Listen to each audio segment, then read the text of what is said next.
26 जुलाई 1973 Hong Kong के सभी theatres audience से खचाखच भरे हुए थे।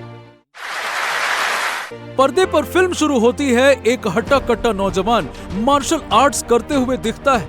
हर किसी की नजर उसी सुपरस्टार पर होती है, लेकिन उनके चेहरे पर एक्साइटमेंट से ज्यादा आंखों में आंसू हैं।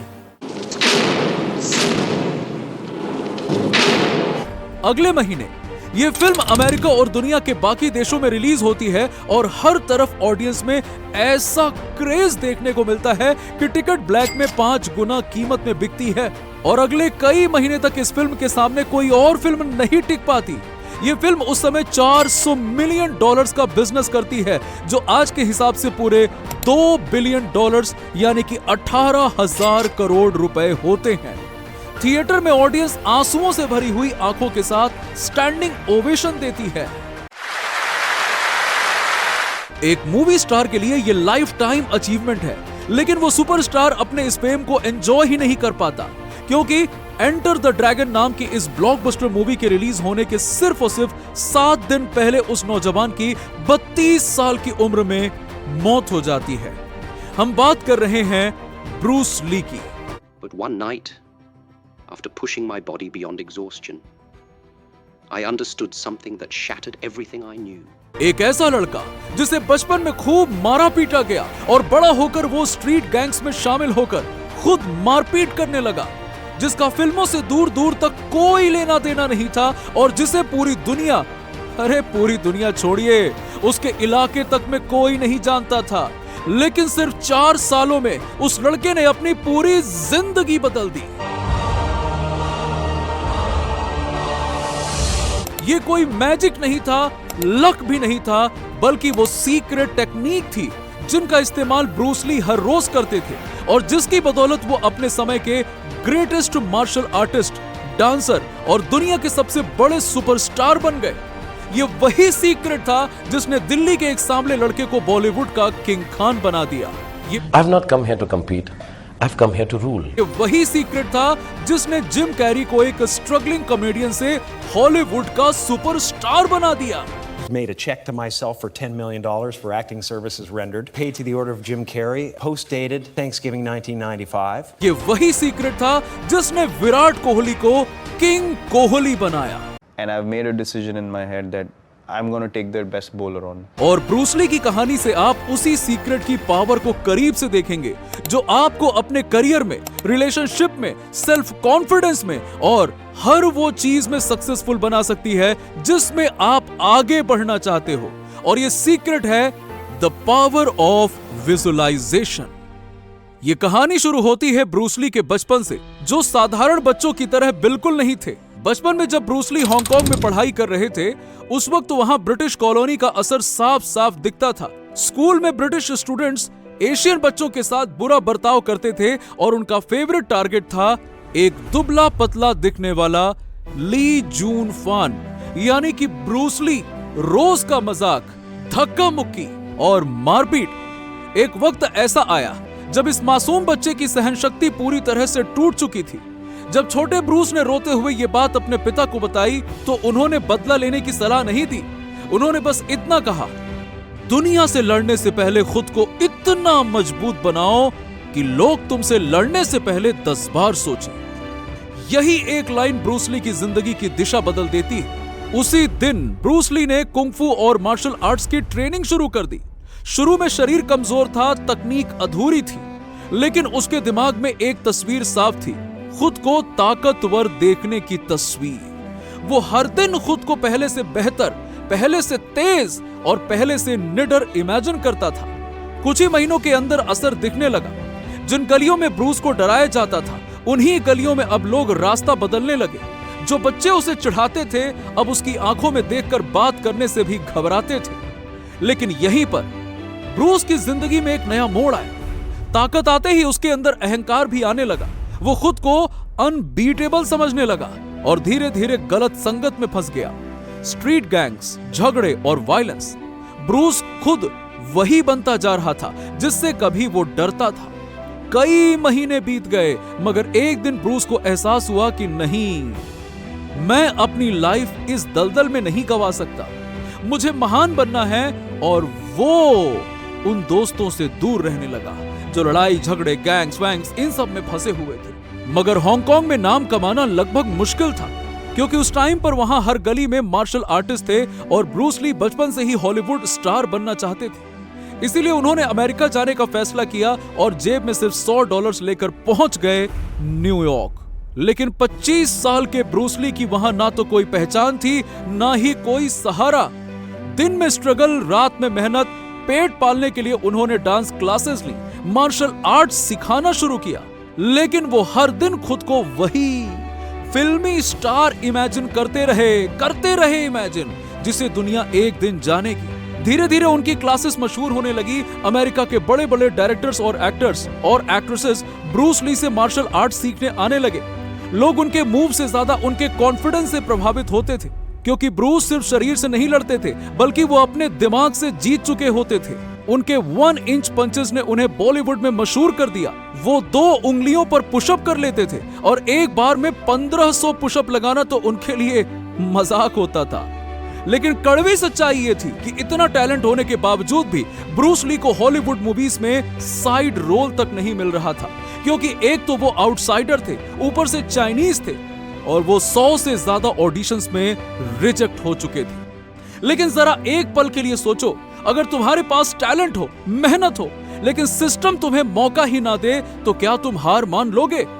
ब्रूस ली ने यही सवाल खुद से पूछा था और जवाब ढूंढने के बदले खेल ही बदल दिया। ब्रूस समझ चुके थे कि अगर दुनिया उन्हें वो पहचान नहीं दे रही जिसकी वो काबिलियत रखते हैं, तो उन्हें पहले खुद को वो पहचान देनी होगी। और यहीं से शुरू हुआ ब्रूस ली का वो कदम जिसने उसकी पूरी किस्मत पलट दी। जी हां, 9 जनवरी 1969 को ब्रूस ली ने एक काम किया। वो सुनने में बहुत छोटा लगता है, लेकिन असर में पूरी दुनिया हिला देने वाला था। उन्होंने एक कागज लिया और उस पर अपने भविष्य को शब्दों में लिख दिया।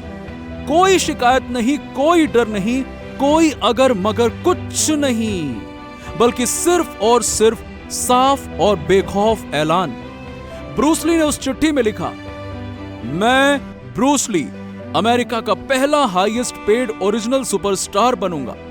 इसके बदले में मैं एक एक्टर के तौर पर अपनी सबसे एक्साइटिंग परफॉर्मेंसेस दूंगा और हमेशा बेस्ट क्वालिटी का काम करूंगा। 1970 से मैं वर्ल्ड वाइड फेम अचीव करूंगा और 1980 के एंड तक मेरे पास $10 मिलियन होंगे। मैं अपना जीवन अपने नियमों पर जीऊंगा और ट्रू हैप्पीनेस हासिल करूंगा। ये कोई उम्मीद नहीं थी, ये कोई दुआ नहीं थी, ये एक घोषणा थी।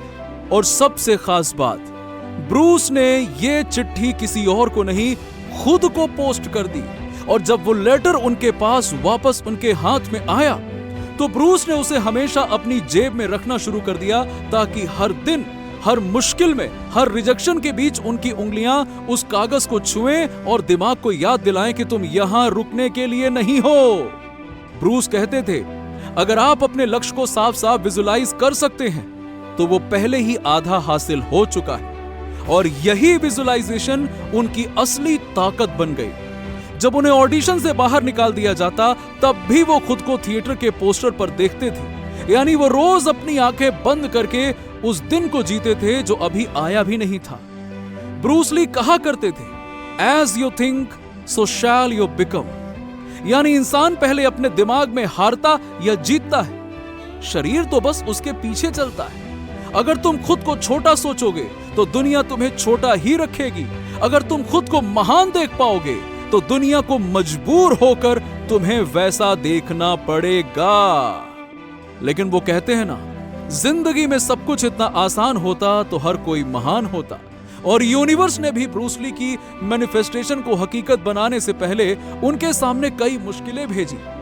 जैसे कि पहले उनके पिता का देहांत हो गया, फिर प्रैक्टिस के दौरान उनकी पीठ में इतनी सीरियस इंजरी हो गई कि डॉक्टरों ने साफ साफ कह दिया, अब तुम कभी भी मार्शल आर्ट्स नहीं कर पाओगे। जिस इंसान की पहचान ही उसके शरीर, उसकी स्पीड और उसके मूव्स थे, उससे उसका सबसे बड़ा हथियार ही छीन लिया गया। वो महीनों तक बिस्तर पर पड़े रहे, न ट्रेनिंग, न फाइटिंग, न स्टेज।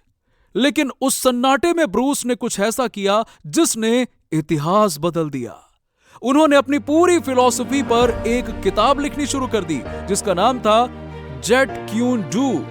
ब्रूस कहते थे, अगर तुम अपना कीमती समय सिर्फ कामयाब होने के सपने देखने में बिता रहे हो तो तुम कभी कामयाब नहीं हो पाओगे, और अगर सपने में खोए रहने के बजाय तुम उतना ही समय अपने लक्ष्य को हासिल करने में लगा दोगे तो कामयाबी तुम्हारे कदम चूमेगी। इसीलिए उन्होंने फिर एक बार फाइटिंग रिंग में कमबैक किया और एक बड़ा फैसला किया, अपने शहर हांगकांग वापस जाने का फैसला। यहां भी ब्रूस ली ने कई ऑडिशंस दिए, लेकिन अब वो एक्शन, डांस और परफॉर्मेंस से लेकर हर चीज में तैयार थे और जल्दी उन्हें अपनी पहली फिल्म मिल गई, द बिग बॉस। फिर जो हुआ उसने पूरी इंडस्ट्री हिला दी। इस फिल्म ने बॉक्स ऑफिस के सारे रिकॉर्ड्स तोड़ दिए।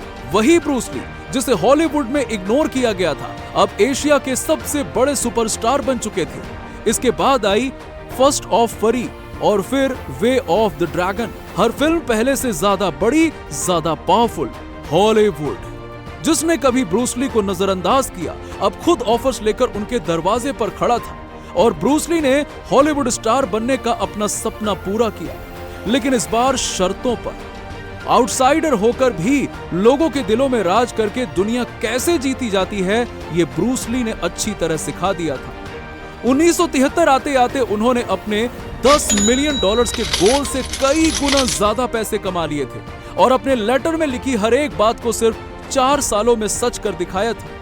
मगर फिर 20 जुलाई 1973 को सिर्फ 32 साल की उम्र में रहस्यमयी ढंग से उनकी मौत हो गई। वो सिरदर्द की दवाई लेकर सोए और फिर कभी उठे ही नहीं। फिर पोस्टमार्टम रिपोर्ट्स में बताया गया कि उनकी मौत दिमाग में सूजन की वजह से हुई थी और विडंबना यह थी कि अगले ही हफ्ते ब्रूस ली की सबसे बड़ी film enter the dragon release हुई, लेकिन उसकी सक्सेस को देखने के लिए खुद ब्रूस ली इस दुनिया में नहीं थे। दोस्तों, ब्रूस ली ने अपनी लाइफ में खुद को कई लेटर्स लिखे और उनमें लिखी हर एक बात को सच कर दिखाया।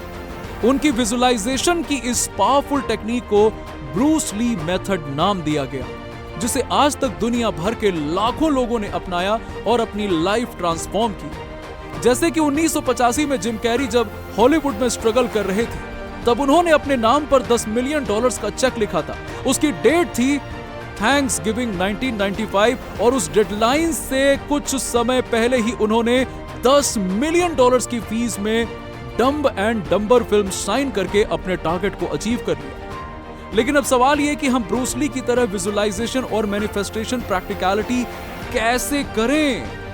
तो फर्स्ट स्टेप है क्लैरिटी।